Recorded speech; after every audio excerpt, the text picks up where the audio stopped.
सुमन एक विधवा थी जो अपनी बेटी मीना के साथ नगर खजूरा गांव में रहती थी। कभी उसका अपना ढाबा था, लेकिन पति की लंबी बीमारी में घर बार ढाबा सब बिक गए। पति के मरने के बाद लाला सेठ के यहाँ किराए के मकान में वो रहने लगी और अपने ही ढाबे में जगन के यहाँ बर्तन मांजने का काम करने लगी।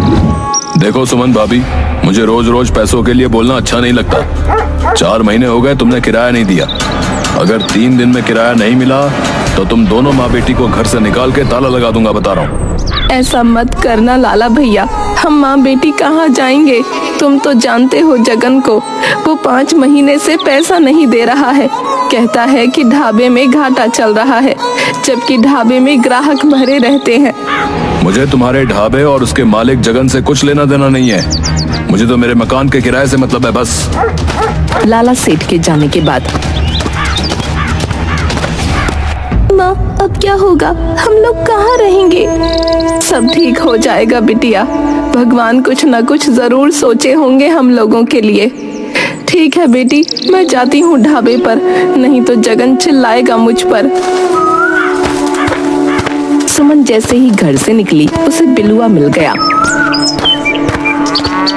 अरे चाची, सवेरे सवेरे लाला सेठ आप पर क्यों चिल्ला रहा था?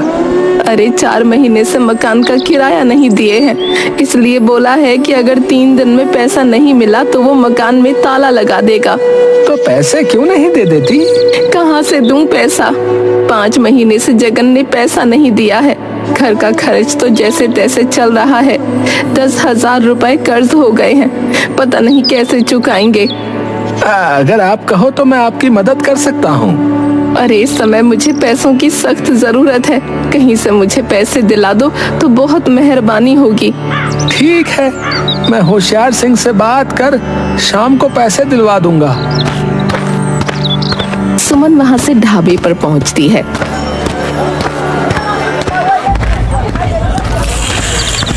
आओ भाभी आओ। हैं? बहुत जल्दी आ गई। आराम से आती, इतनी जल्दी क्या थी? अरे जगन भैया, देखो ना, सुबह सुबह लाला सेठ मकान मालिक आकर बोलने लगा कि 3 दिन में अगर 4 महीने का बकाया नहीं दिया तो वो ताला लगा देंगे।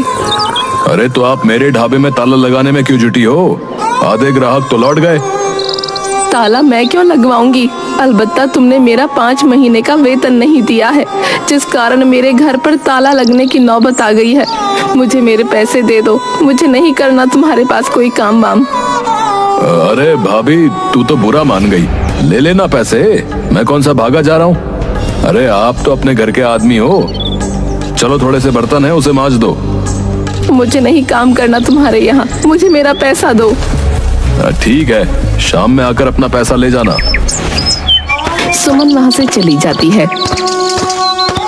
इधर बिलुआ होशियार सिंह से मिलकर सुमन के खेत वाली जमीन, जिस पर होशियार सिंह की नजर कई दिनों से थी, के बदले 50,000 रुपए कर्ज दिलवाता है। देखो भाभी, ऐसा है कि बिलुआ ने बताया है कि आप बहुत मुसीबत में हो, तो मैंने सोचा कि तुम्हारी मदद कर दूं। तुम्हारे खेत वाली जमीन के बदले तुम्हें 50,000 रुपए दे सकता हूँ। अभी मैं कुछ बोलने की स्थिति में नहीं हूँ। 20,000 लाला सेठ के और 10,000 रुपए बनिए का कुल 30,000 रुपए मुझे तत्काल चाहिए। ठीक है, तो ये लो पूरे 50,000 रुपए। जमीन का कागज दे दो। ये जमीन हमारे पूर्वजों की अंतिम संपत्ति थी। मीना के बाबूजी की बीमारी में भी मैंने इसे नहीं बेचा, लेकिन आज हम इस गांव में पूरी तरह से किराएदार हो गए। सुमन भारी मन से पैसा लेकर वहां से घर चली आती है।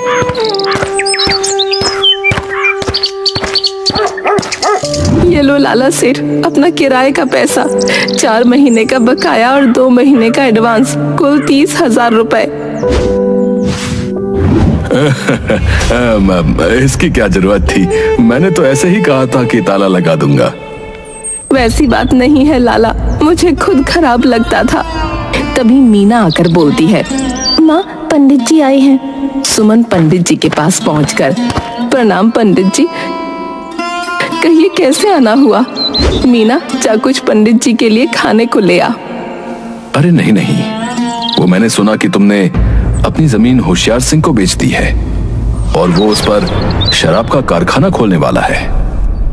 हाँ पंडित जी, आपने बिल्कुल सही सुना है। क्या करती, बहुत सारे कर्ज हो गए थे। लाला सेठ का भी मकान का किराया 4 महीने से बकाया था।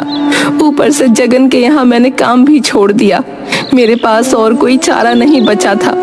लेकिन होशियार सिंह ने मुझे ये नहीं बताया कि वहाँ पर शराब की फैक्ट्री खोलने जा रहा है। बात तो तुमने सही कही है सुमन, परंतु तुम अब करोगी क्या? कुछ सोचा है? लीजिए पंडित चाचा, आलू के पराठे खाइए।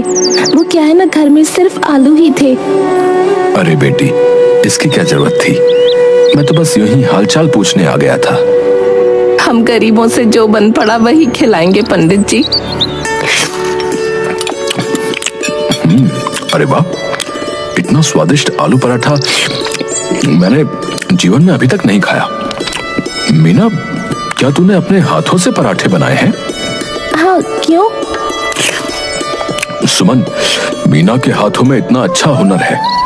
मैं तो कहता हूँ कि आलू पराठे की दुकान खोल लो।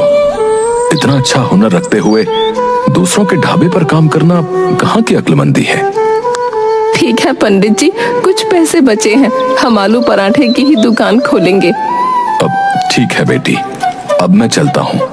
कल पूर्णिमा है, अच्छा दिन है। मैं तो कहता हूँ कि भगवान का नाम लेकर कल से ही दुकान शुरू कर दो। सुमन जगन के ढाबे पर जाकर हिसाब कर अपना 5 महीने का बकाया पैसा भी ले आती है। उधर बिलुआ बिरजू चोर से बातें कर रहा होता है। देख बिरजू, तुम्हें एक बात बता रहा हूँ। मैंने सुमन भाभी की जमीन बिकवाई है। अभी उसके पास जमीन के बहुत से पैसे पड़े हुए हैं। तुम चाहो तो हाथ साफ कर सकते हो, लेकिन चोरी का 2% मेरा होगा। हाँ, अरे ठीक है बिलुआ, अगर तुम्हारी बात सही निकली तो मैं 2 नहीं पूरे 50% दूंगा तुम्हें। पंडित ज्ञानचंद के जाने के बाद दोनों माँ बेटी खा पीकर दुकान के सामानों की लिस्ट बनाने लगती हैं। लिस्ट बनाते बनाते काफी रात हो जाती है और वो दोनों गहरी नींद में सो जाती हैं।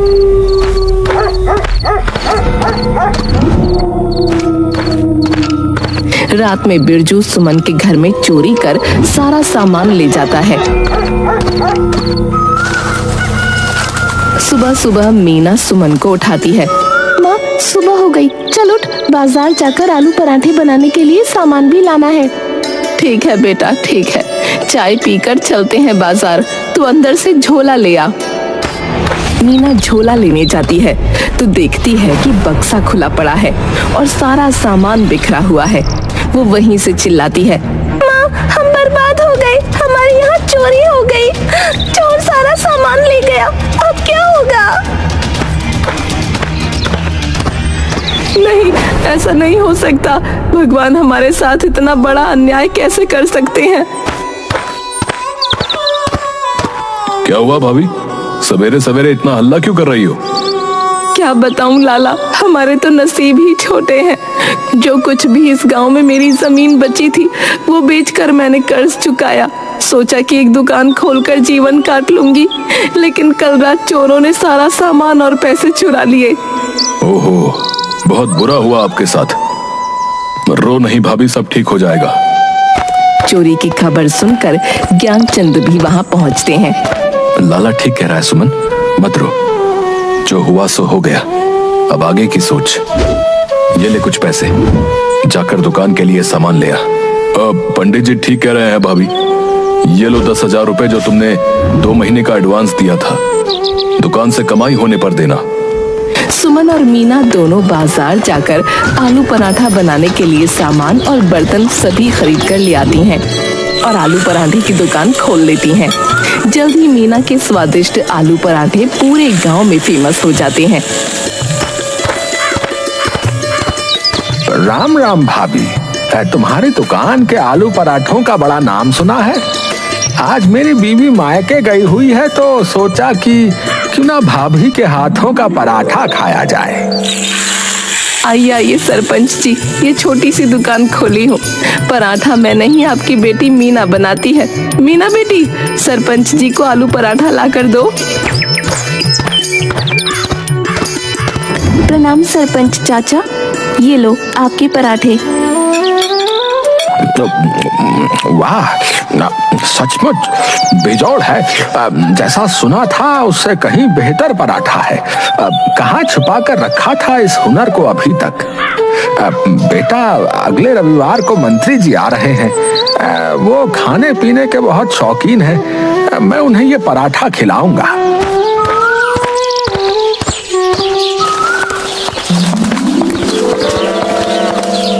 देखा सुमन, मैंने कहा था ना कि मीना के हुनर को बाहर लाने की जरूरत है।